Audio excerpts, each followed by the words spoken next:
Today, it's the show for chillin', thrillin', and maybe a little illin'. This is ChillPoint.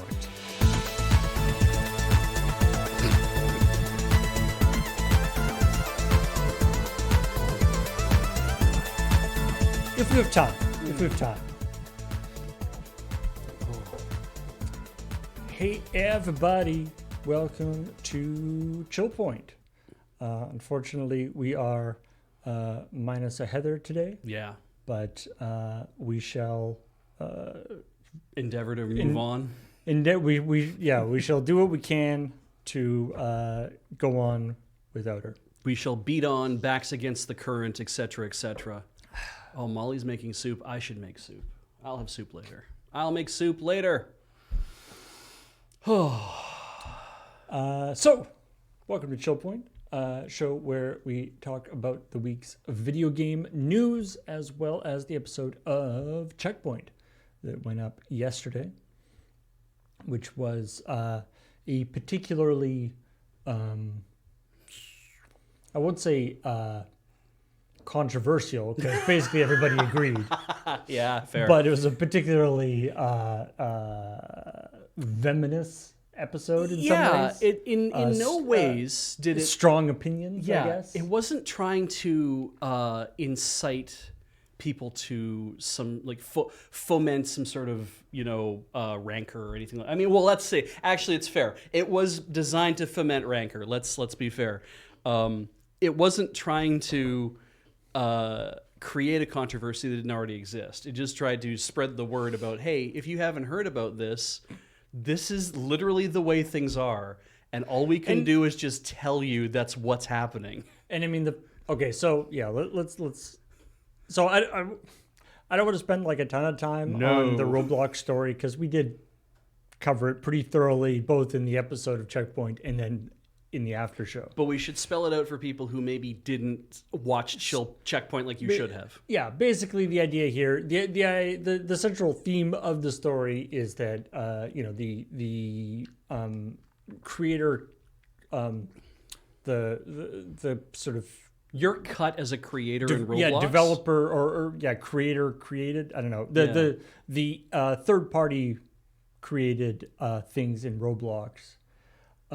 Is a total scam in terms of between the relationship between the creator and the Roblox company. Yeah, because the idea of, like, when you make a thing, right? Like, I make a shirt for the website, and it costs us a certain amount to make, and then we add some money on top of that for profit, and then and we have to pay our shippers, and we have to pay the people who made the shirt, and we have to do all those kind of things, right? Everybody gets their cut of it, obviously, and then we make whatever you guys are willing to pay the price for the shirt, so we make the money.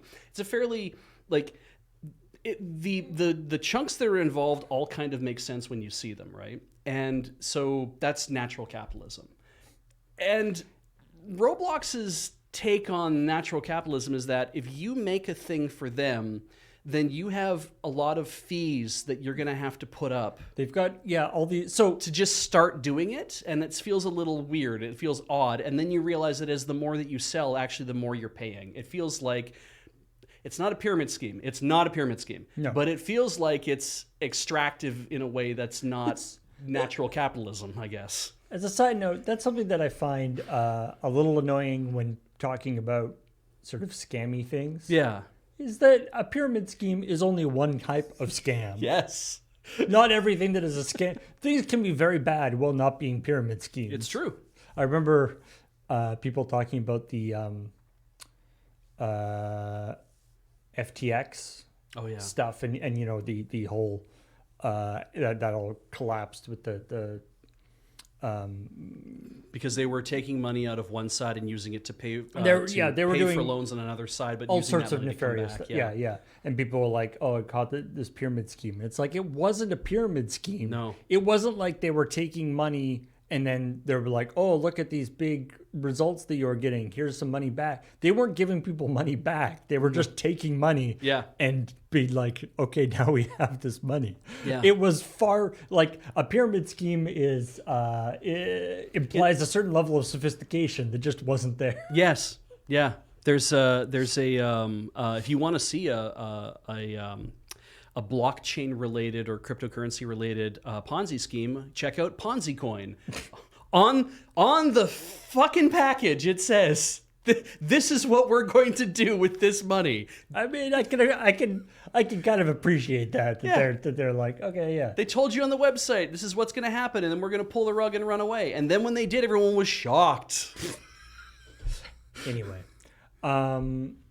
we might talk a little bit more about Roblox when we hit the story, maybe. Yeah, sure. Let's start up talking about just go in order of the show, because it starts off. The first story was talking about this great, and by great I mean terrible, post from Mike Ybarra, the former president of Blizzard, talking about this idea that like sometime I'm really, since he lost his job, since he's not working anymore, he's definitely becoming quite the philosopher. He's been playing a lot of single player games, and he's like, sometimes I get to the end of a single player game and I had so much fun. I only paid $70 for the game. I want to give an extra $10 or $20 to the developers as like a tip. Absolutely.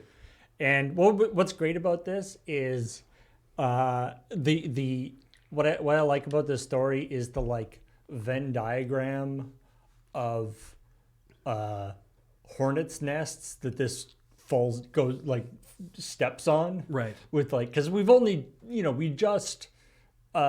people just started kind of cooling down about the video games moving to $70 in the States. It's been $70 in Canada for a long time, but the move from $60 to $70 is like the standard for a video game, is a relatively recent, I would say, kind of raw thing in a lot of people's minds. Mm-hmm. And then it's a former Blizzard executive. The games that he mentions in the thing are none of them are Blizzard games. Yeah, he probably will never mention Blizzard games ever again, I'm sure. And then by calling it like a tip, it then steps into the decades long debate about the like tipping and tipping culture and all that stuff, which didn't really need to be part of this controversy, but became part of it.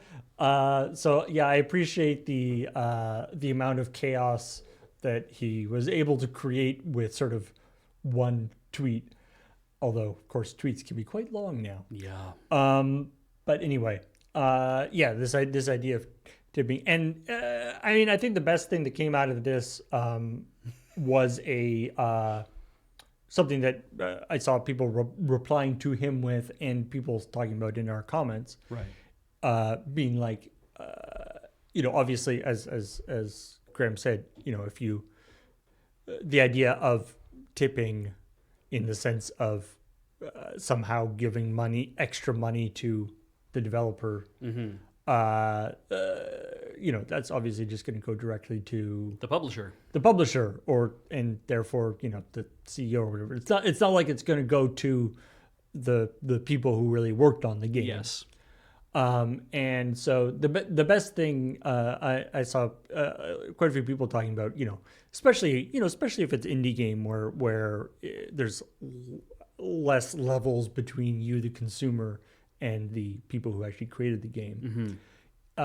If you have played a game and you really enjoyed it, gift a copy to somebody else. Yeah, that's a great idea. Mike, you got a lot of money. You should be handing out copies of these games left, right, and center then.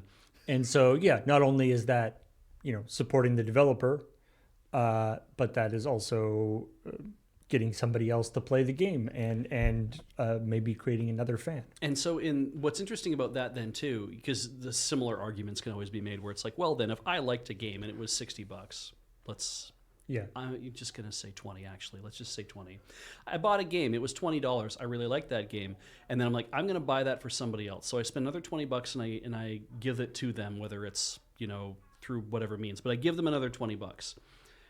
The method by which I buy that game still goes through the same purchasing process and same split of everything else of like, oh, well, the store in question has to get their cut of that, and the publisher gets their cut of that, and the developer makes another sale and they get their cut of that further down the line. And if what you're actually talking about here is, I want to put $20 in the hand of the person who coded the game, then I'm like, the only way you're going to do that is you're going to have to get a lot of like, you're going to have to cut that $20 bill into a lot of tiny pieces perhaps. Or in a case like maybe like Team Cherry or somebody like a smaller team, like those kind of things, where you're going to be like, well, I'm going to just go up to them at GDC anyway, and I'm going to give them $20 and say, I really loved Hollow Knight. It was fantastic. My wife has already bought 3 copies of it, but here's another $20 just because we had such a great time playing it. Yeah. Like, that is direct outreach.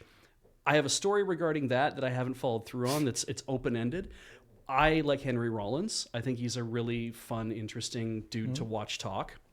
But I haven't paid any attention to what he's been doing the last 20 years, it feels like. Anyway, so about a decade or longer ago, I decided that what I would do is I would maybe buy some stuff off of his store. And when I showed up at the store that handles all of his stuff, I found out that all of his CDs were on sale, like cheap sale.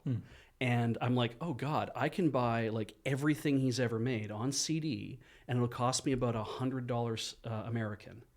And I have $100 American sitting in my Canadian PayPal account. And so I went to go purchase it, and I couldn't do it. And I tried multiple times, and I couldn't do it. And I reached out to the store, to like the store that manages all of his stuff, and I'm like, hey, I want to do this. And we went back and forth for 2 or 3 days with CSRs and everybody trying to help me with stuff, trying to figure out what to do. Because it's like, I want to buy this. They're like, well, just use your credit card. I'm like, no, I want to use up the $100 that I have in my PayPal account to do this, but you won't take my $100 out of my PayPal account to do it. And this whole thing, PayPal sucks. At the end of this, one day, because I just had to abandon the whole idea. Like I said, what is it that you were trying to buy? And I told him like, okay, great, thanks. And then heard nothing, except 3 weeks later in the mail, everything showed up at my house, free of charge.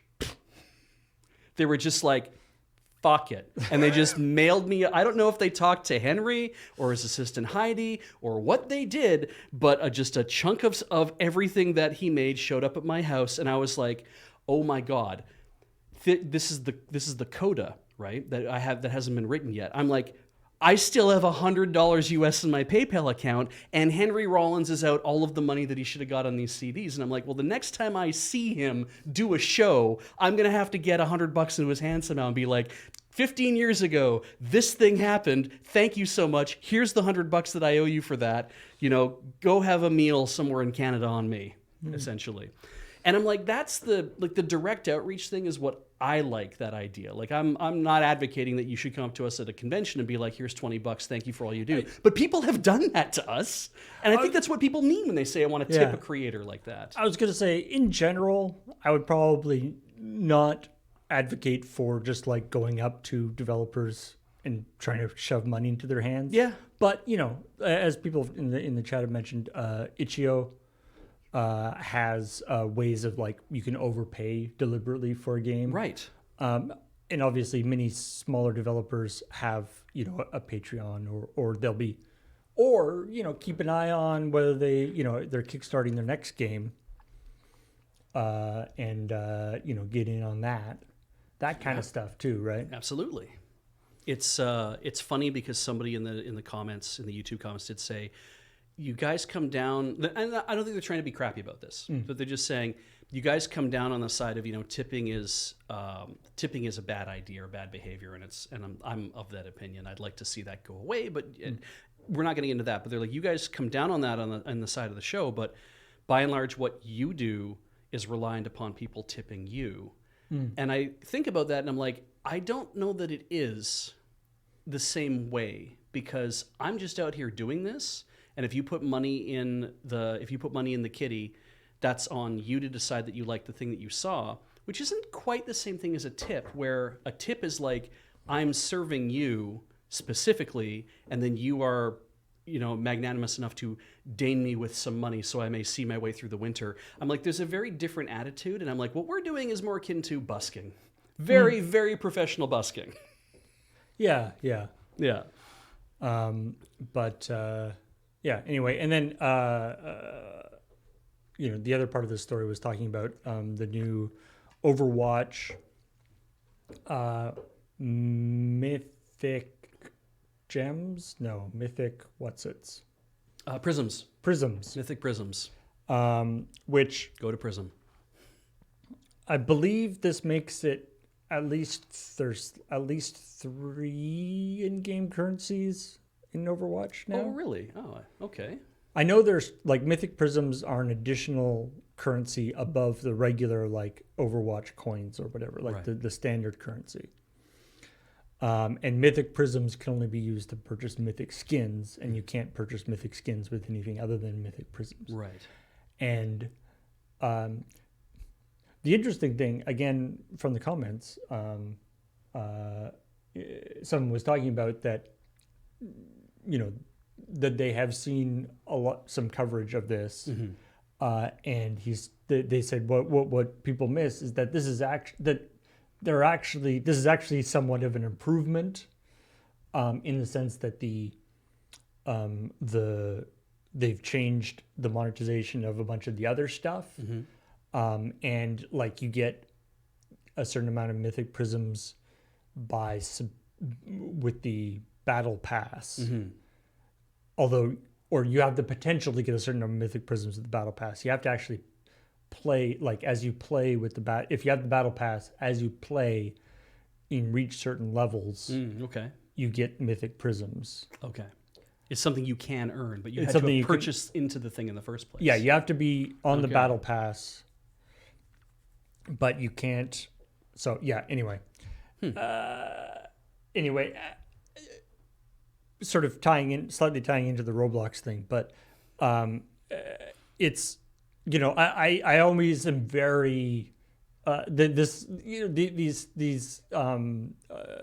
in-game currencies always feel like, especially when they do stuff like this where they're sort of adding having this like separate currency for buying this particular thing, right? It seems like there's the only way that I can I don't see any other way to look at it other than they're basically trying to like obfuscate, like it's sort of an obfuscation thing of how you're by making it 2 different currencies, it makes it so that the actual value of these different things is harder to sort of track, and they can move them. They can move them separately. Yeah, that is kind of the idea, that it's like you need to cover up how it's never a 1-to-1 thing. It's like, but it's like no, you don't. It's like you can buy Mythic Prisms for $. Yeah. Or you can, do the Battle Pass and get them that way. Yeah. And then it's like, but then, you spend this much to get them, but you can transfer it into here and then do I don't know. The main thing that I, monetization in video games obviously isn't nothing new. But the main reason why I marked this as a story was the bit that, Graham talks about, where in this story in Polygon, has this great line of, the price of Mythic Prisms might seem eye-watering to players who are looking directly to purchase Mythic skins, but likely won't be a surprise for longtime Overwatch fans who have been conditioned to expect to pay 20 or more for a single skin. Boy, that part where you say who have been conditioned to. It's just the sort of you could almost hear the sigh of resignation in the text. Yeah. Of just like, to a normal person, this would seem ridiculous. Yeah. And what's funny too is it's like the arguments that were being had 10 years ago about this kind of thing, and people were incredibly like up in arms about it, and then the companies were like, well, we can't do that. And it's always testing the Overton window, right? Of like, how far can you push this thing to get to like the points that were people like, well, that's too much for and then we pull back a little bit and we wait a little longer, and then we push a little bit more and we wait a little longer, and it's like, and now we're here. You're like, oh, I guess we arrived. It's like, we never actually arrived, do we? We just keep pushing and pushing and it will never stop being pushing and pushing and pushing. And it's true. These are all just cosmetics, which is good. I appreciate that. But anyway. It was weird to read a thing about you buy a Mythic skin and then you can upgrade a mythic skin. And I'm like, Yeah. whoa. And the upgrades are like changes and like color changes and stuff. Yeah. Like it's just, yeah, it's real. I mean, If I'm going to spend $70 on changing the way that my player looks, what I want them to look like is tiny black lines that no one can see. That's what I want to change mine to. we've done stories about that too. Yeah, we have. I would love to see a game of Overwatch played that way. It's just a bunch of stick figures running around that you can't really make out too well, but then they're blowing shit up. Anyway, I mean, this also. I saw somebody mention it in the comments, and yeah, I feel like we do need to update some of our idioms a little bit. Oh, How long? When, if ever, did in-app purchases nickel and dime you? oh, that's They a good never point. nickel and They dime. were never nickels and dimes, were they? No, no, I don't think any in-app purchases are ever going to be under like $1 at No. least. No. Looney and Tooney. Yeah. God, that doesn't sound good either, does it? It's Yeah. There's Yeah, probably a man, it'd be great if you were being nickel and dime. That would be cheap. I know, right? I could deal with that. And buy a whole bunch of stuff for only $5. Yeah, it's $5 and $10. Getting 5'd and 10'd. Getting 5'd and 10 sounds more like a sex thing, actually, for some reason. I mean, nickel and dime is probably Yeah, as well. but maybe 10'd and 20'd. Yeah. Anyway,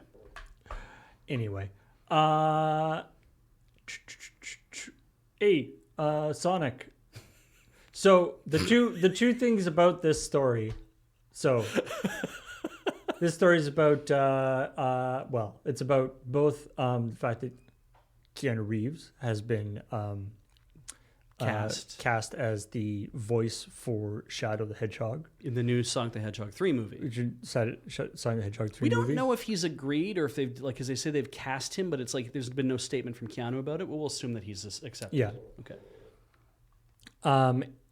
And you know, that seems like a great get. I think so. It seems like an excellent, you know, if I'm thinking of a, if I'm thinking of a character whose main defining characteristic is that they have guns, you can't really go too much better than Keanu Reeves. It's true, yeah. in playing those characters. Some of his most iconic characters have guns. It's true. You know, that sort of And motorcycles. that like gruff, Yeah. edgy. Oh yeah, right. Shadow also rides a motorcycle. Yeah, exactly. Which Keanu Reeves is famously known for very much enjoying. Yeah. Not that it matters in No. the course of actually doing the voice. But he does have that. He does have that kind of like serious affect that because watching whatever I've watched him do, like it's so much fun watching him. He's almost 60 now, right? And watching him do a late night show and watching him just be a goofball because he's got this thing, and I want to talk about the stuff that's going on in my life. And it's no, man, I love it so much. Everyone's really good to me, and it's a lot of fun being out here. And he's like always doing this stuff. Yeah, the way his real life personality is very different from the kind of grim, gritty kind of like he's quite a fun, also and you know somewhat philosophical kind of guy. He is, yeah. I love I saw them at one point. This was probably 5 or 10 years ago, but somebody, you know, showing him like the sad Keanu meme. Yeah, and he was like, I don't know, I was just eating a sandwich. Yeah, like I don't know what you're. I wasn't sad. I wasn't really feeling much anything. I was just eating a sandwich.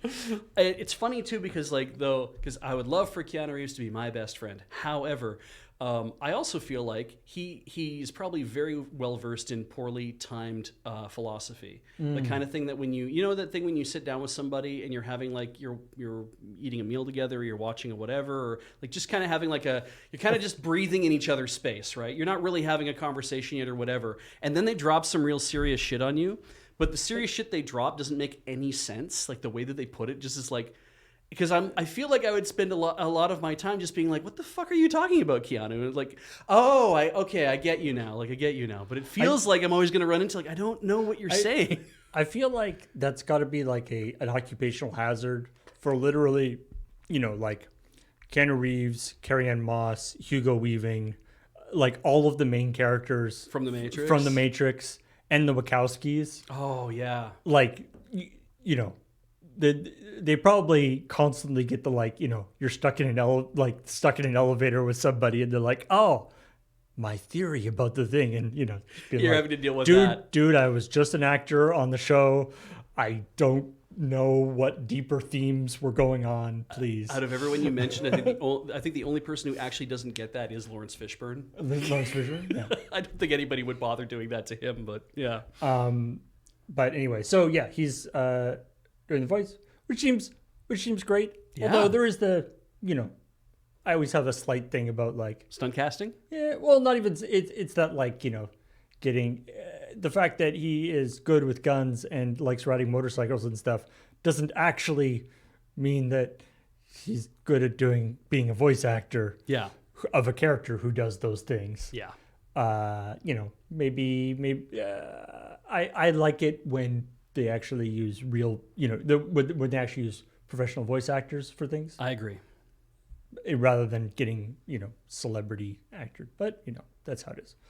And then the other part of this was, you know, this casting the announcement came at it was kind of a bad time for Knuckles, because right now is they're have been just doing a bunch of press for the premiere of the Knuckles TV show. Yes. Knuckles' own Limited series. And which like Idris Elba is voicing Knuckles in that as well. So clearly they're out having some fun. You know? yeah. And the really what that really really drove home that these pictures is, if you're gonna make, you know, a giant mascot costume, even for a character like Knuckles is supposed to be kind of this serious badass character, and kind of and you know, have some deep inner issues, but even then, you can't make a large mascot character not be like happy and smiling. He just kind of looks depressed, yeah. And because he's going to be the whole point of him being there is taking pictures with people all the time. And the people he's taking pictures with are going to be like smiling and happy. He looks like I do when I'm trying to walk around because I don't want to trip over stuff because I can't see in 3 dimensions. He looks like he's constantly looking at a square of where he's going to be stepping into next. It also looks like the costume is made out of the same stuff that the red carpet's made out of. Yeah. He's but just a little perplexed. They're just like, yeah, and he's just like, there should be more expression on his face. In some ways, I feel like, you know, it's possible that in the reality of Knuckles the Echidna being, you know, he's a guy from another world, who, you know, has a whole different set of priorities. The concept of a red carpet premiere might be kind of confusing for him. And he might be like, why am I here? What is this? Why did you skin all of my family and turn them into a thing for me to walk on? But yeah, like you just think about, you know, the thing with like, you know, with mascots, because obviously they can't talk. Yes. And so they have to emote. And like, can you imagine this Knuckles doing the like, oh, like right, laughing? yeah. It doesn't seem right somehow. Yeah. For one thing, he would stab himself in the face because he's got blades, or he's got, you know, the knuckle things. But this is the happiest I've ever been in my life.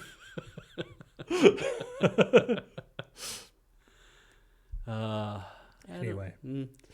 At least we know Knuckles has 2 eyes, not just one long, weird bean-shaped eye. That's true. Anyway, we shall see. I mean, considering the quality of the movies, I'm optimistic about the TV show. Might be fun. Absolutely. I don't have Paramount Plus. In fact, I don't know if we have it in Canada. Do we? I don't know if we do. I think you can get it if you can get it if you subscribe through Amazon somehow or some crazy shit like that. It's one of those things that like Paramount Plus stuff shows up on other services in Canada. That's true. If you have like which is fun because if you have CTV, you can get pretty much everything that Paramount Plus is showing. You can do it for free through the CTV app, which I was like, oh, well, that's convenient. I don't have to get on the other thing. My only thing is I kind of wish, like, my new thing that I really like, rather than having the guy in the Knuckles outfit, is they got to do the thing like they did at the Mario premiere, where just like have Idris Elba show up in just like a super sweet red tux. Yes. Yeah. like Jack Black did as Bowser. It's have him like show up in like a red tux with like white gloves. You know what? I think actually that should be a requirement from now on. If you're going to cast a Hollywood A-lister to be in your thing, part of the contract they have to sign and they have to agree to is that every special appearance they make to promote the show, they have to dress as the character. I think that should be a requirement because I want to drive them out from doing it. But in that, like, what's it called? What's the Disney bounding? Yeah. That's sort of like... I was going to say Disney binding, but that's a different thing. Like in the style of the character, but like still looking stylish. Mm-hmm. Anyway, so yeah, so this Roblox stuff, you know, we talked a lot about it in the show. And yeah, it's just not a good, it's a very bad deal. And one that is obviously intentionally kind of obfuscated in the sense of the fees sort of are, some of them are percentage fees, some of them are straight numbers. The fees change. Yeah. And the fees change depending on, like, a hat costs different than like a shirt costs different than shoes cost. Like, and there's all these limited edition items are priced differently than things that can be sold forever. Right. Yeah. So there's a lot, you know, it's that I'm, you know, it seems sort of deliberately intended to make it difficult to know what the actual numbers are. Yeah. For those who didn't participate, you should go watch it because it breaks it down a lot better. I've heard people say it's like, oh, your math's not quite right because you didn't take into this. And it's like, fine. The one thing though is like, in order to start selling, you have to have some Robux, and then you have to pay those Robux to get your thing up to be ready, but then you have to pay for the item as well to be like, it's not just like to register to sell a thing is one fee, and then to register that thing on the store for sale is another fee. And then you're splitting whatever you're going to make off of it with Roblox and with the experience owner if they're not you. So it starts to turn into this thing of like, well, what am I actually getting back? It's like you're kind of slowly not getting anything back. It's also important to note that so the part of this that is the reason why it's on sort of ChillPoint now, is the part of this that's new is the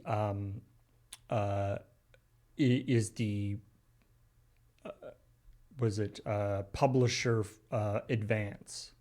So previously, you had to be there was an approval process that you had to go through in order to be able to sell stuff. And so what they're doing now is they're like, we're going to open it up so that anybody can do it. But to make it so, this is what they're, you know, this is what they're saying. To make it so to keep the quality of this stuff up, we're going to have this publisher advance. So you pay a certain amount, you pay us a certain amount, and then you get that back as your thing sells. So for one thing, I mean, and again, part of the reason why I marked this story, and maybe this is my ignorance of the publishing industry, I have never heard the term publisher's advance be used for a thing that the artist gives to the publisher. Yes, that is definitely maybe in the self-publishing industry they do something like that. I don't know. Like that's just called like paying to get your thing published. That's not an advance. And that's no kidding. You're right. Somebody did point out in the YouTube comments that was very apt. What this sounds an awful lot like though is how the music industry works. That whole idea of like we will give you a chunk of money, that is the money that you are getting as an artist, right? But don't forget that you have to pay for all of these things that you have to do to get your album out there for people to do stuff. So, hey, we might have given you $1 million, but you can't just run away with that $1 million because you're now Right, on the hook but- for all this other stuff. And and obviously the like book publishing industry works at it too. Yeah. But this is like that, except you, the artist, have to give the label $1 million. Yes. For them to take a risk on your thing, I guess. Yeah. Like it's just, it's they inverted that relationship. And again, paying to have something put on the store is not that unusual necessarily. Calling it in advance in that way, I find... not great. It's something I was actually thinking about today is that it's weird in the sense, like, I feel like there's this weird sort of almost sort of irony that, because we talked about the ridiculous cash out system thing where, you're all these amounts that Graham talked about in the story, which Kathleen wrote, by the way. I think we talked about it in the after show, but had to do, she did all the research for the math and stuff. But all that is all in Robux, right? Yes. So it all has to be, it's all money that's been converted into their internal currency. And as long as you stay within the currency, if you sell 100 hats and then use that to buy other cosmetics or other experiences or whatever, buy other things, you're fine. Yeah. But if you want to withdraw that and turn that into, US dollars or whatever, then there's this, that it's 30,000 minimum, and then which you get $100, which 30,000 Robux, if you wanted to buy, would be something like $300 or more than that. More than that, yeah, 350 probably. Or something. Yeah. What I think is, I should let you finish your thought. So, but what I'm saying is that in some ways, I feel like Roblox would get less criticism, and in some ways it would be a more morally justifiable thing, right? If you couldn't get money out, right? Like if instead of giving you a third of the money that you deserve, you couldn't take money out at all, right? Then it changes the dynamic, because then it's not make things for Roblox and maybe you'll be rich. Yes. It's make stuff for Roblox, and hey, maybe you can, use that to have fun in the game. You'll be virtually rich. Yeah. Yeah. But it's sort of ironic that giving people a little bit of the money is actually worse than giving them no money. Yes. That's funny, right? Because I said similar. There was a similar construction of what I'd said, where it's like, if you're Amazon, it's better for you to make 10 cents on something that is complete shit quality than it is to say, no, I'm not going to put that in my shop and then never make any money off a sale of that thing in the first place. It's like, it's better for you to make a little money many times than to say, I'm not going to make any money at all. That marginal kind of thing. And this is a similar kind of thing that not the same related. I'd say it's constructed similar is how I see it. It's like, it would be better for us to just not give you that back as money than it would be for us to actually give you just a little bit of that money. Because if they didn't give any money back, then the whole incentive structure changes.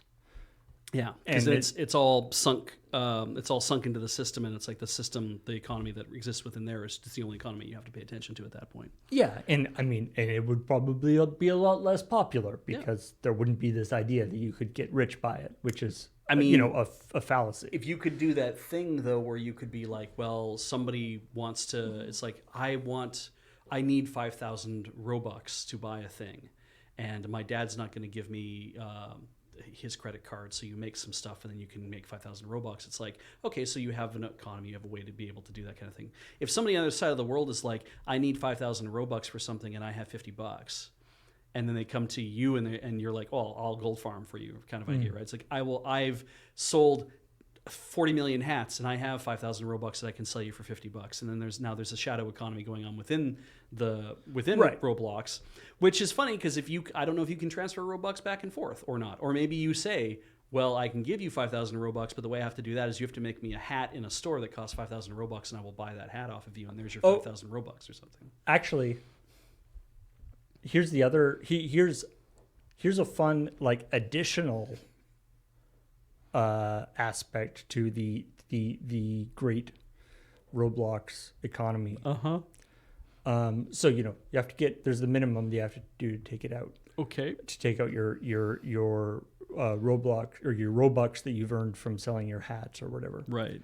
And with the Overwatch thing, we talked about the different currencies. Right. Robux are secretly two different currencies. Earned Robux are different than purchased or received Robux.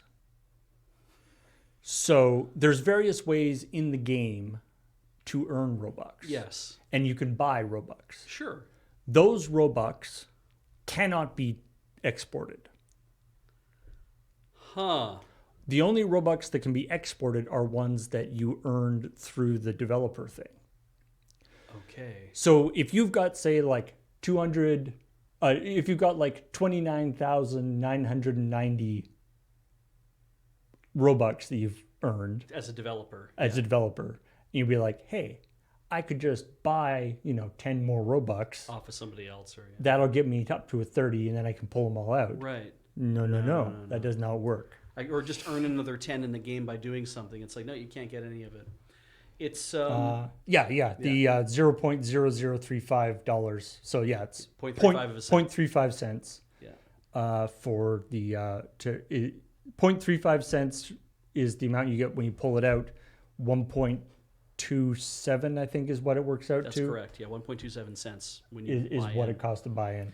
It's anyway. Yeah, it's miserable. It's very much the sort of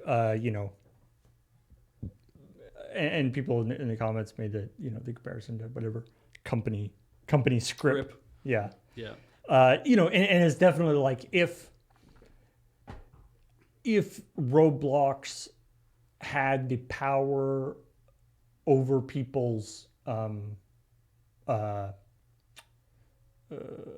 sort of not livelihood, but like if they actually had like food and like they were then yeah, they would definitely be sort of the company store. I was thinking about like that it wasn't a very good game, or wasn't even a very good movie, but like Ready Player One. Yes. Movie, right? The bad guys in Ready Player One didn't do anything this bad. No, it's true. Yeah. They were just trying to like get the thing, and they were like, "Oh, we're gonna make it so that there's like way more microtransactions and stuff in the virtual world," which I forget the name of. Like that's nowhere near as bad as what Roblox wants to do. Yeah. No. It's funny too though, because like I think the only person who in this case who this works for in some ways is the kid who likes to be in Roblox and likes to putter around making stuff, and then they make their hats or their shirts or their other cosmetic things, and they get them into stores and stuff, and they don't care what the value is. Right. Where it's like Robux is Robux. I don't really care. It's not my money to start with to start making the things. It's taking advantage of that idea where it's like, it's just free money because I was doing it anyway. Exactly. And now Roblox gave me $50 or $100. Hell yeah, that's great. But even if they didn't give them money back, if it was still like, it's like, I have 30,000 Robux I could cash out, but why would I do that?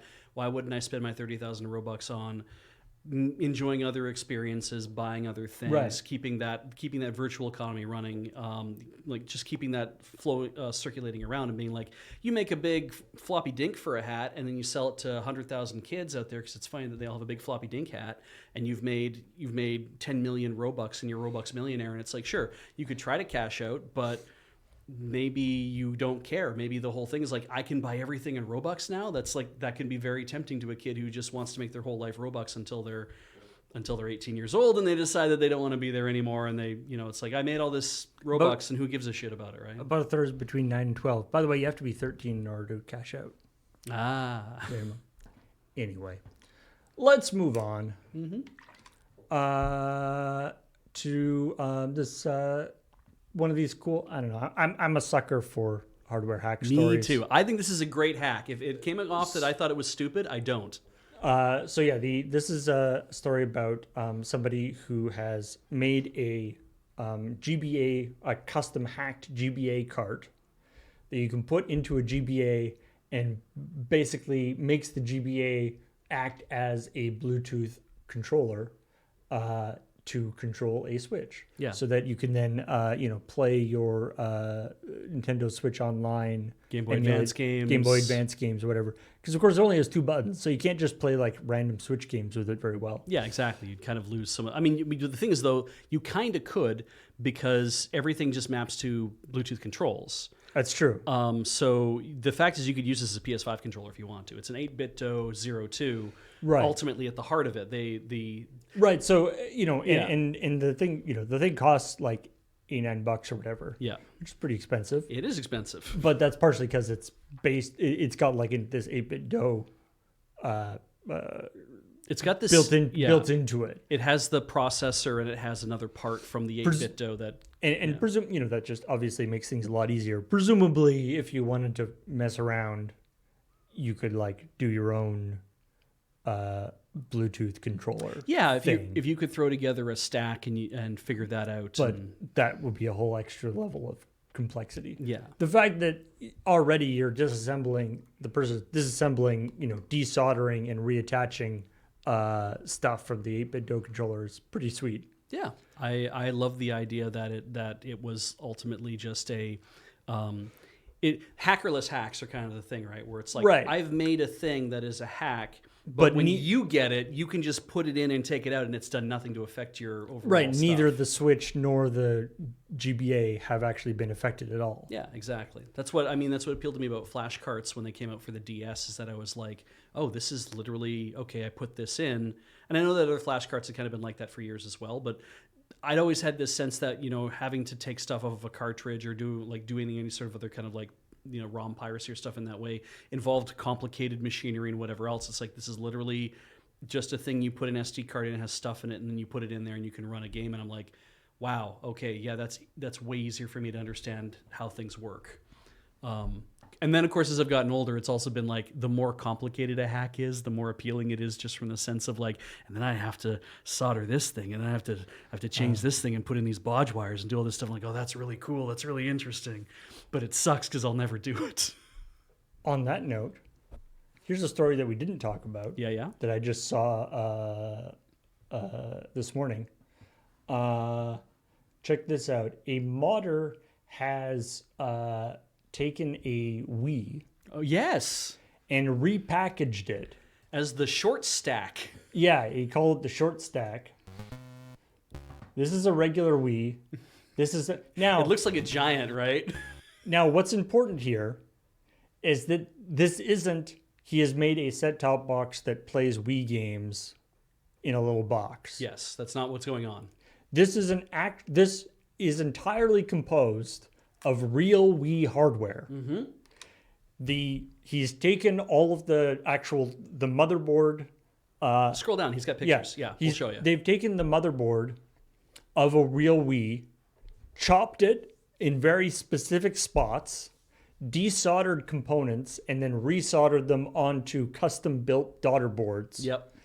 To stack them all properly. So all of the actual chips in this thing are real Wii chips. Yeah. They're just smooshed together in a much more... and then he also has made 4 of these... GameCube to 3.5 millimeter mini jack. These adapters, because the thing can still have 4 GameCube controllers plugged into it, but doesn't have space. But the plugs are like 3.5 millimeter headphone jacks with these adapters. It's really funny because those TRS plugs. Yeah, the reason the actually TRS plugs. Yeah. The reason those adapters exist is because somebody had previously made a GameCube version where they try to shrink it down as small as they can. Yeah. And so that's what they did with their GameCube mod, is they shrunk it down to this tiny little cube, and they're like, the only way to do it is to have headphone jacks for. So the guy who made this made it compatible with that version of the GameCube. So you can use the same things. Anyway, I love this hack. Unfortunately, this the obviously it can't take discs anymore because it's too small. Probably not even CD singles. This little this blue thing in the front is cosmetic only. Okay, is it not even a light? It's just a blue piece of plastic. No, it is a light. It is a light. Okay, great. I love that. But it's not. I was hoping this was like the SD card slot or something. Yeah. But no. The SD card slot, I think, is actually in the front piece that flips down. Right, that would make sense. Yeah, and then there's it has HDMI on it. It does have HDMI, right? Yeah. And yeah, you can see the headphone jack or the GameCube headphone things are on the side here with a little like sliding panel that covers it stuff. Yeah. Very, very cool. The kind of thing that I'm like, if we were to ever see a Wii classic come out of Nintendo, you'd want it to act a lot like that. Ultimately, you'd want. It won't ever be that. No, they won't probably ever make one at all. But you'd want something that is like that. You want it to feel like it's that kind of thing that has like you can plug in your GameCube stuff. Right, because this article points out the Wii Mini, that weird thing that like only came out in Canada. Yeah, Canada got these, and it was like not much cheaper, if at all cheaper, than an actual Wii, and not much smaller than a Wii. It was just like not a good and they dropped all the. There's no GameCube ports on. No it. GameCube ports, and it was just a bad. It was not a good device. And I think it. Looked kind of cool. Could it do component video? I can't remember if it could or it couldn't. There was a lot of like cutbacks they made. It It has a it doesn't have a slot loader. It has it has an eject button at the front, like on the top of the lid, that when you press it, the lid lifts up so you can actually put a disc in instead. Which is like that was a weird thing to have on this new Wii as well. They did a whole bunch of things to basically do cost cutting. Got it down to about $99 Canadian, which is still really cheap if you wanted a Wii, but it sucked. Yeah, composite cables only, can't even do 480p. Yeah, it really cut back on a lot of things. Not cool. Yeah, and still was a big thing. Like it. Anyway, that's that's what we're when you talk about destructive mods that are difficult to do. That would be one. Yeah, having to chop off corners of a motherboard and then hope to hell that I got it right does not seem like the kind of thing I want to spend my time doing. But more power to them. They figured it out. All right. Let's talk about a couple other stories that we didn't get to in the course of the Checkpoint episode. Of course, Indie World, the Nintendo Indie World event happened on Wednesday this week. Bunch of stuff was announced, shown off. I mean, and you mentioned the I watched it. The Teenage Mutant Ninja Turtles, Splinter Fate, yeah, and a bunch of fun, cozy games, and some games that deal with some serious stuff. But a lot of good looking stuff, cool looking stuff. No Silk Song, much to Heather's dismay. Splintered Fate is fun if you like Hades and you want to play a Turtles game again. That's literally it is that kind of thing. It is a Turtle Hades. Yeah, run at an angle, turdies. So whatever. Run at an angle. I like that. Fight, get upgrades, have the upgrades go away. Not really understand what any of the upgrades mean until way later in the game, I guess, because you're not really sure what you're building. Haters. Haters. God, that is a hard word to say. Hurdles you can say, but haters does not work. But yeah, I like that better than turdies. Turdies, yeah, I know. It is. I played it. I thought it was good. What is really good, I played it on Apple Arcade. That's why I brought it up. Stitch is a really fun game if you want something really quiet to do. Heather. So I subscribed to Apple Arcade for 3 months. I got the free 3-month trial, and then Heather, in the course of 2.5 months, obliterated Stitch. Her job is busy, so it's not like she was blowing off her job to play Stitch or whatever. She just happened to be very prolific. She finished every hoop in the game, to the point where they're like, now you can play all the old weekly hoops. And she's like, okay. And then she did all that, and she's like, and now I have nothing left to do. And I'm like, the trial isn't even up yet. Like, you've blown away this game. She's like, it was good. I'm gonna delete everything and start over. I'm like, why? So yeah, but Stitch was a lot of fun. But you have to like the kind of, you're drawing in squares, you're drawing in lines of stuff, and it's interesting. I really liked it.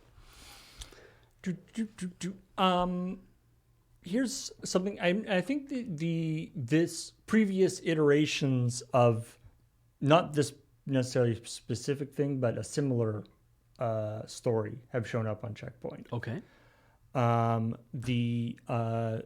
So Take-Two Software has been in a legal dispute with tattoo artist Jimmy Hayden. Oh, right. Because the tattoo artist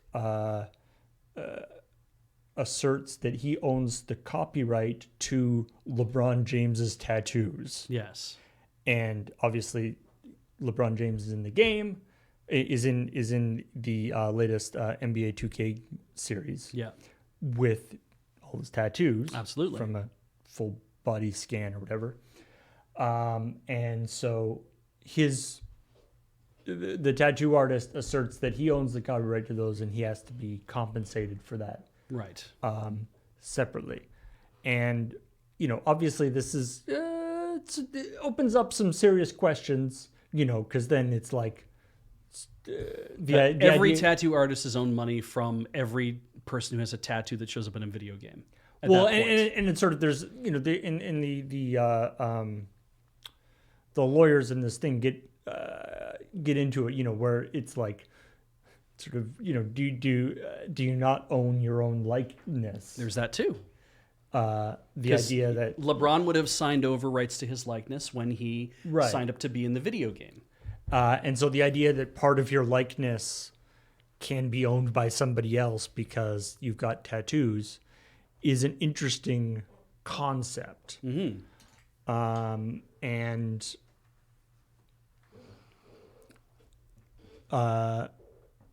So it's U.S. copyright law does point this out, because it's when you make any creative illustration of physical medium, it is eligible for copyright. Well, a human body is a physical medium, and if you're making creative illustration on it, you are the artist, and the artist is the one who owns it. It's not the person who owns the canvas in which the thing is putting on. The person who owns the canvas, they can own the work, but they don't own the copyright.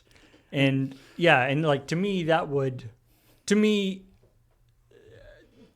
there would be a strong argument for somebody, say, like, copying the tattoo to have, to make their own tattoo. Yes. Or somebody to, like, make a t-shirt based on that tattoo or something. Especially any situation where it's sort of divorced from LeBron James or whatever. Like, if somebody just took the design of the tattoo and used it somewhere else, not as a thing that LeBron James has on his arm, but just as that design. Yeah. That would certainly be, I think, a reasonable copyright argument. The question of whether you can display his arm without paying this guy is the question, which is an interesting idea. Because what's funny about that is Shaq has a Superman shield on his arm. Right. And a lot of people have a lot of copyrighted characters and a lot of other things that have come out of other mediums that have been put into tattoo form on somebody's body. And so in this case, the Superman shield, which is, I'm sure, copyright DC. I'm sure whoever they have their copyright for that. So Warner owns that. But that Superman shield, somebody put onto Shaq's body, and they didn't own the copyright to that when they put it on his body. And then that shield would show up on Shaq's arm in this video game.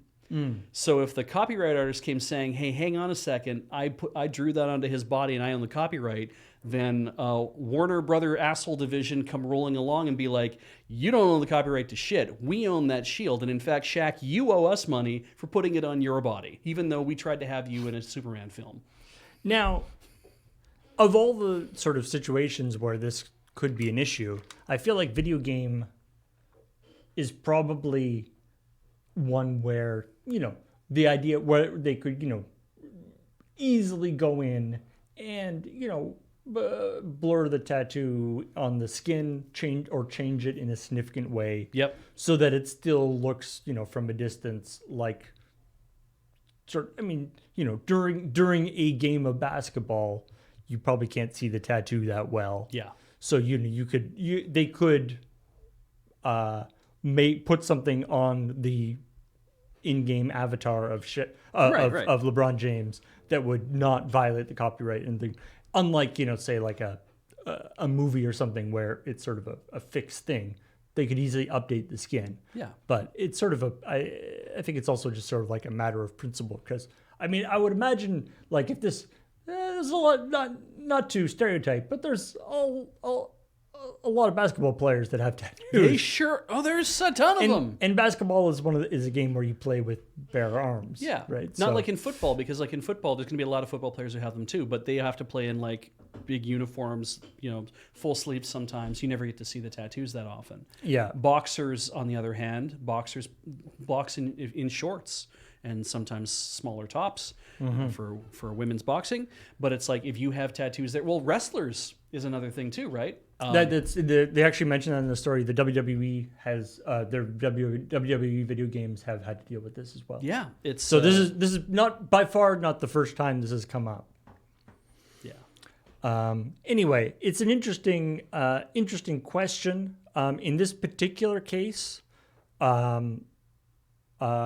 take this particular story that the Take-Two was victorious in this particular lawsuit. Mm-hmm. In other ones, the tattoo artist has been like it is by no means a decided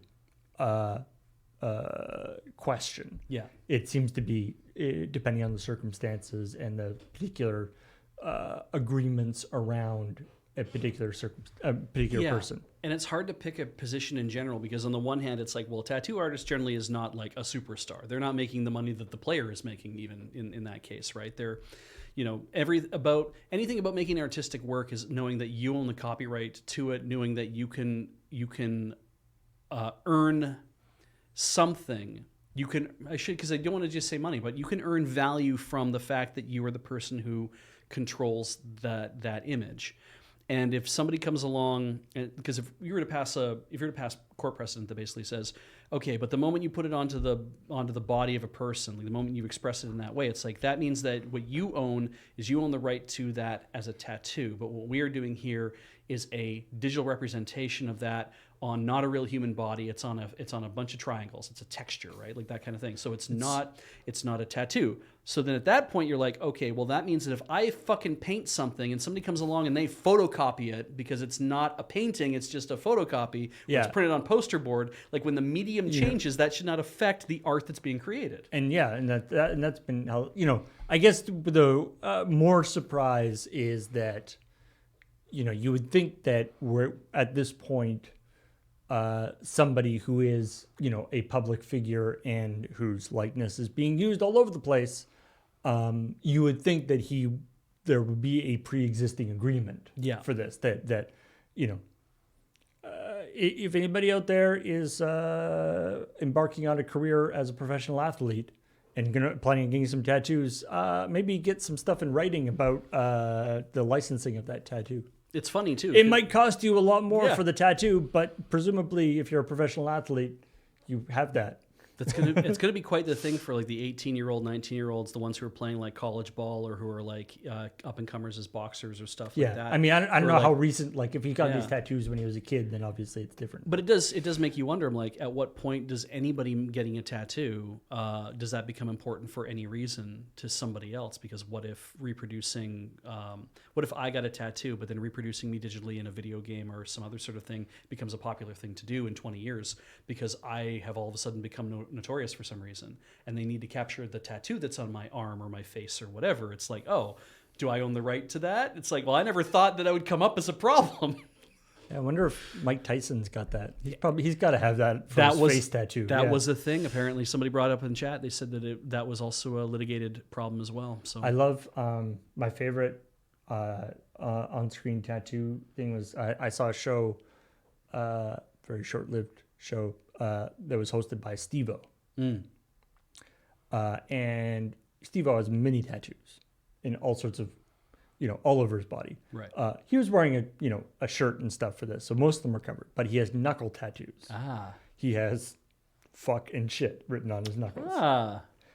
Not so good for like daytime television. No. And so in the show, it says "Rock lives" on his knuckle. And if you think and if you look at the way the stuff is written, it's fucking shit. No, but you can do it with makeup. You can. Oh yeah. Like you can fill in the characters. Right. An F turns into an R. And U turns into an O. Yeah. And so they worked. I don't know whether they worked it out for that show or whether Steve-O like had that in his back pocket as like how the. Oh, here's how we do it, guys. How it can be changed. But yeah. Anyway.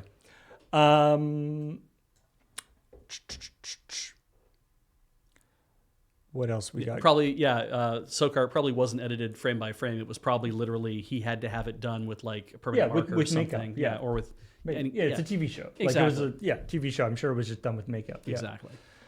But yeah, when you do see sometimes people have like blurred out tattoos and stuff. Yeah. But. Get one of those. Ask your tattoo artist to give you a blurred out tattoo. I mean, Steve-O's the kind of guy who would have that. Yeah. Like 90% of his tattoos are like, I thought it would be funny. Yeah. So I had it mosaicked later. Yeah. That'd be actually kind of a cool cover up, like just like squares over top. Faded squares in different ways. Yeah. Yeah. That'd be kind of an interesting cover up. Anyway. We talked about the Nintendo Switch Online, emulating GBA games. Yeah. But there's another big emulation story that came out this last week. Is that due to various factors, Apple has changed their policies about allowing emulators into the App Store. For a long time, it was a sort of a fact that an emulator couldn't be in the iOS App Store. Yeah. There were specific things against things that were running secondary code. Yeah. Secondary code execution. The idea. So, any up until very recently, any like situations where you had game or you had like a company putting like a retro game out on the iOS App Store. Yeah. That was done as like a packaged thing. Yes. In some cases, it could actually have been done with an emulator, but the emulator had to be locked in such a way that it could only play that one thing. Atari had a thing for that, even where it was like the Atari 50 app. I downloaded it and gave it a try. It was like, or maybe it wasn't 50, but whatever. Atari's app it comes with a copy of one game, and then if you want to buy the other ones piecemeal, $2 at a time to get a copy of Defender or whatever. Yeah. It's like that was set up so that it knew it could run Defender, and it's all been worked out that this all plays all these different things, but you have to pay to unlock all of them. And it's like, right, the reason you want to do this is because secondary code execution on a secure platform is dangerous. You give somebody an opportunity to be like, well, you can run whatever other program code that you want, then you are opening up a door to actually it's like causing bad things to happen. Yeah, like there's no point in having a app approval process if things can just be added into the app after the approval process is over. Mm-hmm. Like defeats the entire purpose of the operation. Mm-hmm. Anyway, so there's they have now allowed emulators, but with some pretty heavy restrictions. Yes. In particular, they seem to be actually like in the actual terms of service limiting it to just like retro console emulators. Yeah. Which seems like a weird distinction. Yeah. But anyway, obviously, so I mean, one, from a, Apple doesn't generally doesn't police copyright, but they do also obey DMCA stuff. Absolutely. So, the assumption, of course, is that you own the games that are being distributed on your emulator. Right. You're not just playing any random games. Whether that is the case or not, whatever.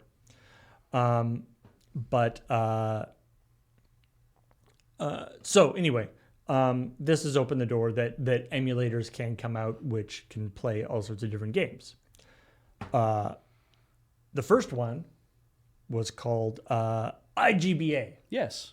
So Game Boy Advance. Game Boy Advance Emulator has been removed from the App Store due to violations. Great. But not the one that you think. I find this story funny because it's like emulators are allowed.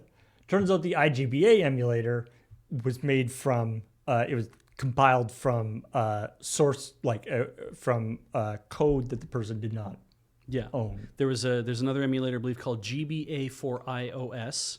That I'm sure was available through sideloading, jailbreaking, whatever you want to, however we go for that. But it's like this thing that was there. Well, IGBA, somebody had come along and taken a bunch of code. There was this, and put this up, and as I have read, because I didn't download IGBA, so I have no idea, filled it with ads and all sorts of other stuff. And the people who own the code for GBA for iOS were like, "Hey, that shit ain't cool because it looks like our app, but it's full of all this crap that we would have done." They don't own the right. They don't have a license to do that. So, because I don't think it was an open sourced app. Maybe. Well, okay. So here's the interesting thing. Mm-hmm. Again, Apple doesn't usually doesn't usually get into the actual policing of copyright legality stuff. Right. They obey takedown notices or whatever, but they don't profess to be in the business of actually checking all this stuff. Correct. Yeah. So this went up and it got taken. The developer of the original GBA for iOS, which is almost 10 years old apparently. Neat. Because 10 years ago, there were more security holes that allowed it to be installed, I guess. But anyway, he took to social media and he was like, "I did not give anyone permission to do this." And yeah, it's like now it's sitting on the top of the charts despite being filled with ads and tracking and stuff. Yeah. So it is open source. The way it's been licensed is it has been licensed under GPL 2. Oh yeah, the old one. Okay. Use, modify, and distribute my original code for this project without fear of legal. This is what he says in the thing. Yeah. Without fear of legal consequences, unless you plan to submit your app to the Apple's App Store, in which case written permission from me is explicitly required. Whether that is like a legal thing you can do, being like, there's arguments about whether you could be like, this is licensed under GPL, unless you want to submit to the App Store, and then it's not. Yeah. That's not the GPL anymore. There's some things about like that you can't take the GPL and like modify it like that, or maybe it's maybe it is like a dual license. Technically, it's like a dual licensing agreement or whatever. At that point.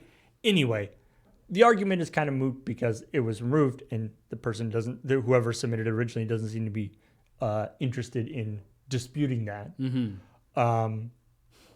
So, I mean, yes, you can put anything into a contract. But strictly speaking, I do like how Merrickat's giving us a quote here that says that Apple removed it because they learned that it was a knockoff app that, I love this, that copied another developer's submission, which presumably refers to GBA for iOS, but probably actually refers to Delta. Yes, Delta, which is a emulator that this same person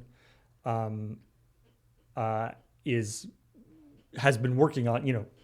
GBA for iOS hasn't been developed for 10 years. Right. This is one of the things they've been working on since is a new emulator, Yes. which is now in the App Store and approved. Yeah. And also, this person is also Started an alt app store. This guy is been sort of, we've talked about the EU regulation thing about alt app stores. This person has been sort of right on the forefront of that, being like, yes, alternate app stores are great, and I'm gonna have my app in that alternate app store. Yeah. And so it's like saying, he says,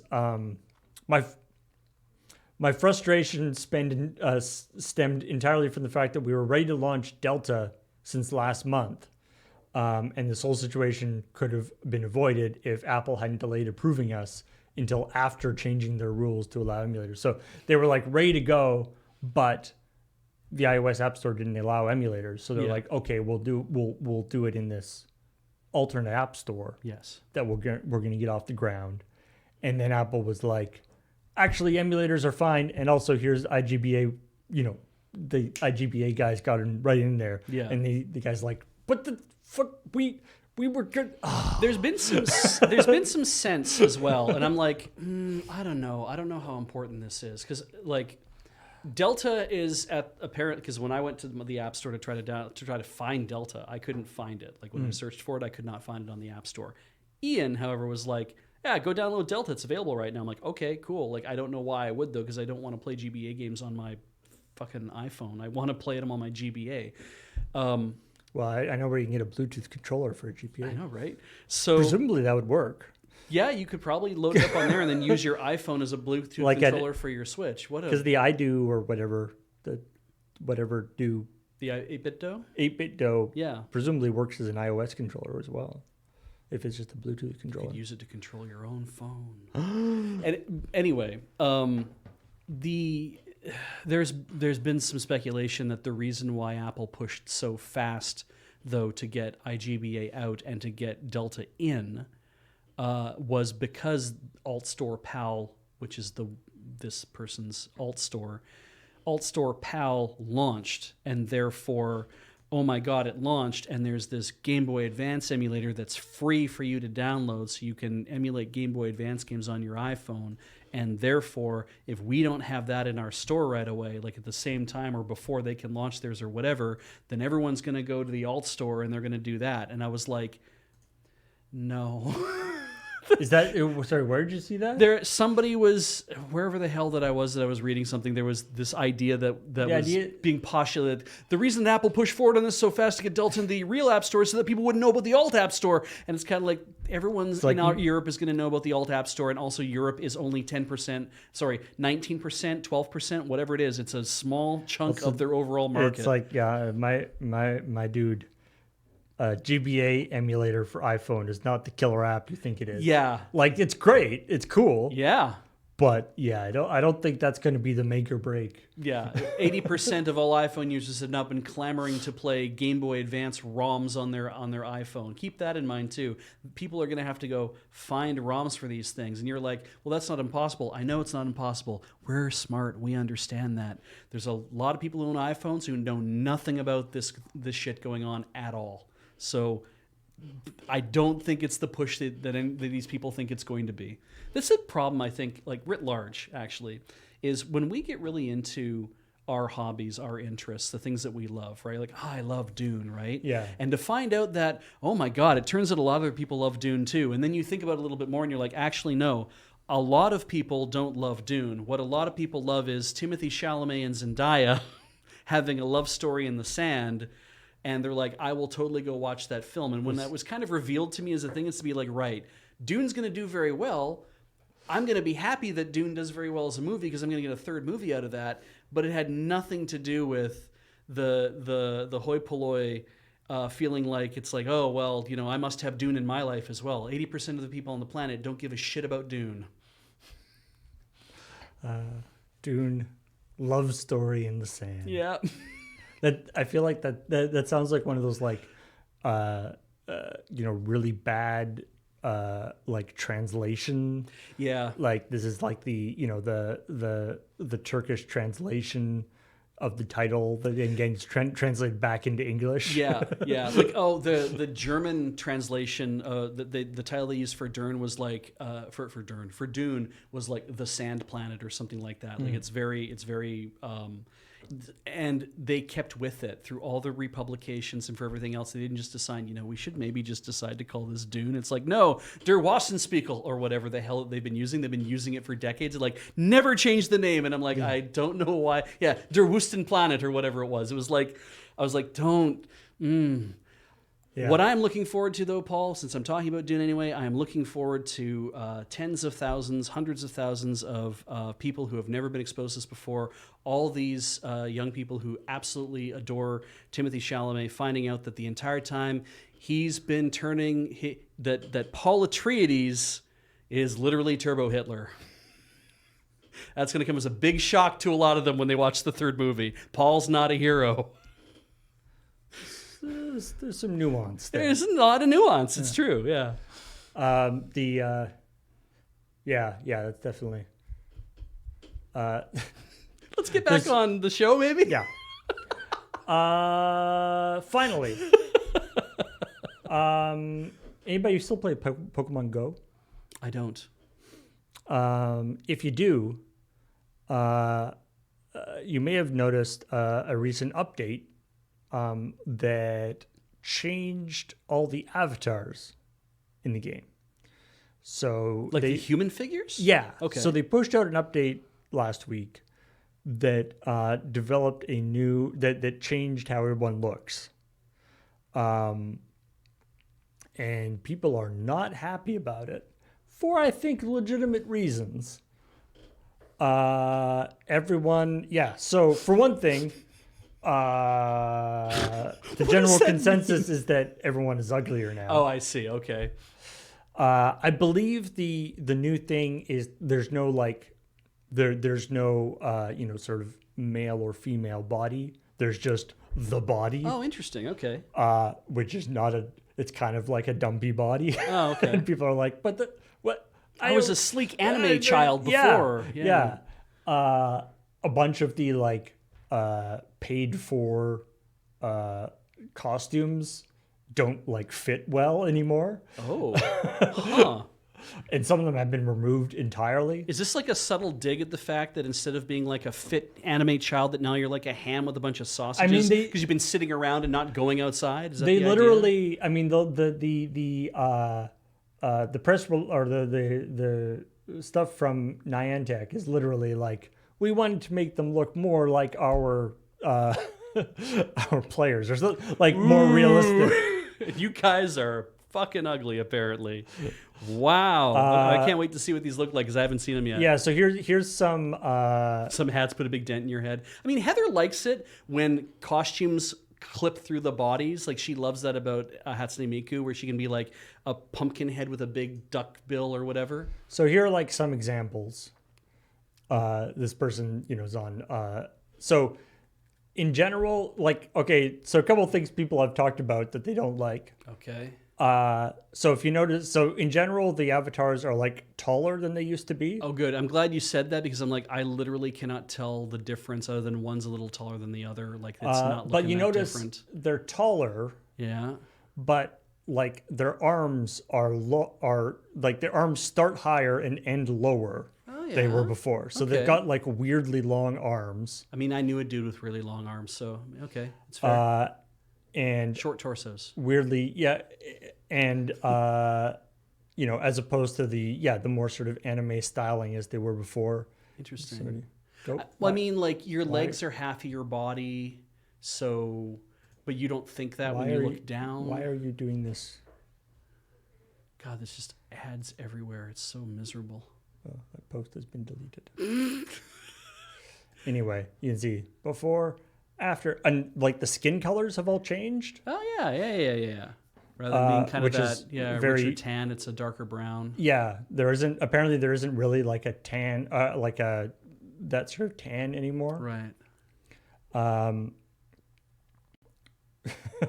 Yeah, just people are like, but what? I don't want to wait. Huh. That's not me. This one's this is the old one. This is the new one. Yeah, because I was going to say, you know, the one on the right there, Paul, actually looks a lot better than the one on the left. Well, And yeah. kind of like spread the shoulder, everything got a... Because I get it, right? What you want, like even when I would make me avatars of myself, it's like, well, make myself tall. Don't forget to put some weight on me because I am a heavy dude. Yeah. I'm like, but you can't get like out of a me, you could never get just a rectangle to the ground kind of person, right? You know, give me a bit of a paunch or whatever. I don't mind that. I'll be as honest as I can. But whenever you try to put weight on a me avatar, your hips just look spread out and you got a big ass and whatever. And I'm like, that's not really me, right? I never felt that way. Yeah, that is the general, like, this consensus is like, the wish.com version of, or it's like, the sort of cut rate version of the avatar. Yeah. And like I was saying, there's I saw a few things of, either clothes not fitting anymore, things that used to, somebody had like, had like a crossbody bag, a cross satchel, which is now like embedded in their body. Right. Because when they made the models, I guess that they didn't do the deformations correctly or whatever. Yeah, or they decided that when they were making the model and they were making all the stuff that goes with it, they were like, design the clothing to actually fit on the model that you have. And then they changed the size of the model. Like, don't worry, all the clothing will move. It's like, your artists were not that careful. Yeah. Trainers, your avatar can now look even more like you. Yeah. I mean, Pokemon Go, like they have had the like, not even subtle, but the sort of slightly overly aggressive, like, get out there, get off the couch, please stand up. Yeah, and they, where they like pulled it back during the pandemic, and then even while the pandemic was still like kind of going on, they were like, no, we're gonna stop that. You gotta get out there again. It's like, we want to get out there, get people to move. And it's like, I get that, but also... So, I feel like there may be... It's like, this is you. This is what you look like. Yeah. You want better avatars? Fine. You want to look more fit in the game? How about you get more fit in real life? Yeah. God damn. Oh. I don't know. Like, I mean, it is kind of... Oh, yeah. No, the one on the right, I'm not sure I like... I mean, because that's... What that is taking... That's taking kind of like... thin, but it's making it more of that skin and bones kind of thin, as opposed to like I'm thin and I don't want to say normal, right? Because that's not even the right thing. I have like the expected body shape that I see in my own mind, right? Whereas the one on the right really does seem like it's like I dragged you out thinner. I rolled you on the table a little bit to draw you out thinner. It's like, I don't like that. It's stretched a little bit too much. But I think if you showed it to me in on its own, maybe I wouldn't think so much that it was bad. Yeah, I mean, I wouldn't say like if it was sort of on its own, it would be like okay. But in comparison to what it was, right? You it's like what we're going backwards. Yeah, it's like, why take something that worked, and it's like the Avatar, it's like a idealized anime version. Yeah, and it's like that's what people want. When I played the face, and the faces all kind of have a weird sort of same face look to them too. Yeah, no, that's too bad. When I played Saints Row 4, at the beginning of the game, they have you, after the prologue, they have you make your avatar. And so I was like, okay, great. Give me generic white guy number 1, and let's play with the sliders. And so, perfect. Okay, let's play with the sliders. And I was like, I could make him look like anything I wanted to. But I was like, I don't want to make him like Dorito. Like, I did not want to do that. I wanted to be like, can I recreate what my body type looks like here? I know I've got a stomach on me. I know what my legs look like. I know I can try to represent this properly. And as I start dialing stuff in, I'm just kind of like, you can't get rid of the muscles. Like, no matter what you're doing, it's like he's always going to have delts and biceps. I'm like, can I make him thin? No, because then he's just like wiry and jacked. And I'm like, all right. I personally had that problem a lot too. Yeah. I just can't get rid of the muscles. Yeah. It's a curse. Mm-hmm. I ended up opting for kind of just being like, can I make him like a solid tree trunk of a man and just kind of, I'll cover that up with clothing and that'll be fine. And I can understand, like, if everybody in this is like wearing sportswear, so you can't hide what the body looks like. And I don't think it, I mean, it's that thing of like, it's like, there was a big controversy when the Pokemon Sword and Shield came out, and and all the Pokemon weren't in it. Right. And people were like, "What the hell?" And there was some backlash, being like, "Come on, people! There's like 200 Pokemon in it, or whatever, 300, 400 Pokemon in it. There's so many Pokemon. Like, you really think that they, do they really have to put all of them in? You guys are so entitled." And it's like, maybe they wouldn't be so entitled if the name, like the tagline to the thing wasn't "Gotta catch them all." Like, yeah, it's like you've trained your audience, and it's like, yeah, people, but like the idea that it's like, obviously your avatar in the game doesn't really matter, but you've spent however many years having your audience and deliberately doing stuff in the game to make the audience identify with their avatar, buy them things. They spent real money on outfits for their avatar. Yeah. You've spent a bunch of effort to get people to so they can customize their avatar exactly to to their self-identify. Right. Yeah. And so, I don't think it's surprising that when you change that just arbitrarily, people get annoyed. Yeah. Like the idea that it's like being told that you don't look like this, so don't want to, like you think you look like this thing. Well, we've decided that you look differently now. Yeah. And I'm like, when you have poured your identification to looking a certain way, it would be like walking up to a mirror and realizing that you're like, I look like a completely different person. I don't know if this goes as far as saying that this is like body dysmorphia, because I don't know what that's like. I don't know what that experience is like. But I can understand that's like, if you're Rust ran into this a little bit, I think, in that way, where they were like, we're going to lock down what your avatar looks like in Rust to your computer, and we're not going to allow you to change anything about it. Why? Because we don't think that everyone should try to only look one way, so we're just going to randomize it and make everybody look. We don't want people to decide that based on the way that you look, that you can be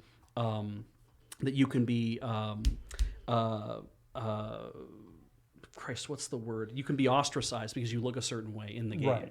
Right. And they just did it. Yeah. They did it randomly, and then they locked it. Yeah. And they did that like post hoc. Yes.